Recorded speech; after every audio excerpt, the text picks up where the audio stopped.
मैं रिसर्च भी करता हूँ, डेटास पे भी काम करता हूँ। आप मुझे बताइए ना, पिछली बार हम लोग मात्र 3 दल थे। भारतीय जनता पार्टी थी, जनता दल यूनाइटेड थी, लोक जनशक्ति पार्टी थी। हम 3 दलों ने मिलकर 40 में से 39 सीटें हम लोगों ने जीतने का काम किया।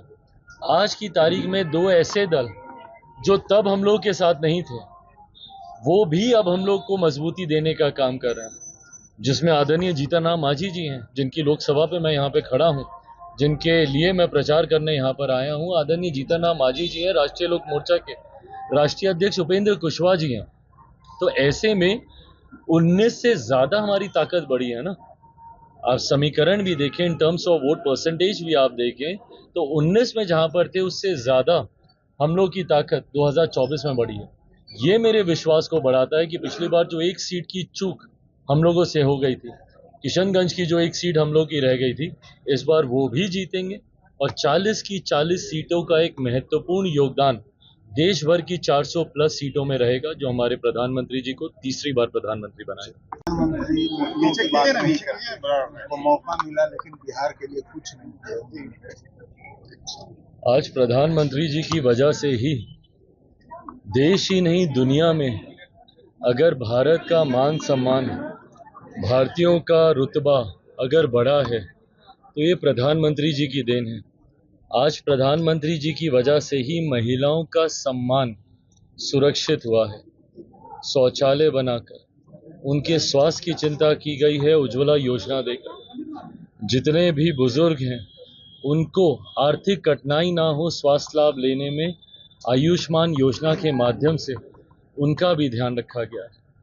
ये वही सरकार है जो पिछले 10 सालों में अपने द्वारा किए गए कार्यों के बारे में जानी जाती है, इंफ्रास्ट्रक्चरल डेवलपमेंट के बारे में जानी जाती है, रेलवे कनेक्टिविटी को लेकर जानी जाती है, वंदे भारत योजना के बारे में जानी जाती है, देश की अर्थव्यवस्था के बारे में जानी जाती है। इससे पहले हम में से कोई नहीं जानता था कि कौन से पायदान पर भारत की अर्थव्यवस्था है।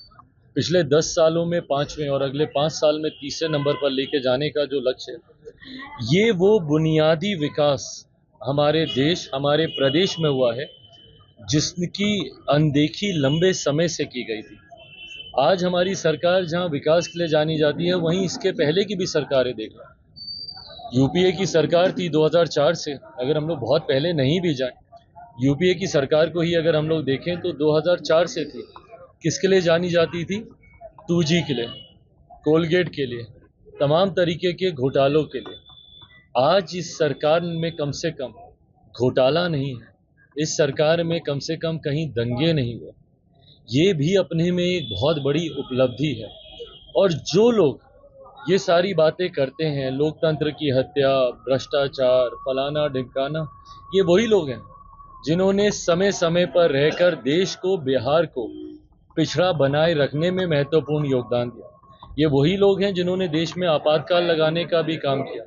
ये वही लोग हैं जिनके रहते हुए देश में बड़े से बड़े दंगे हुए, आतंकी तक हमारे घरों के अंदर घुसकर हमारे लोगों को मारने में कामयाब रहे।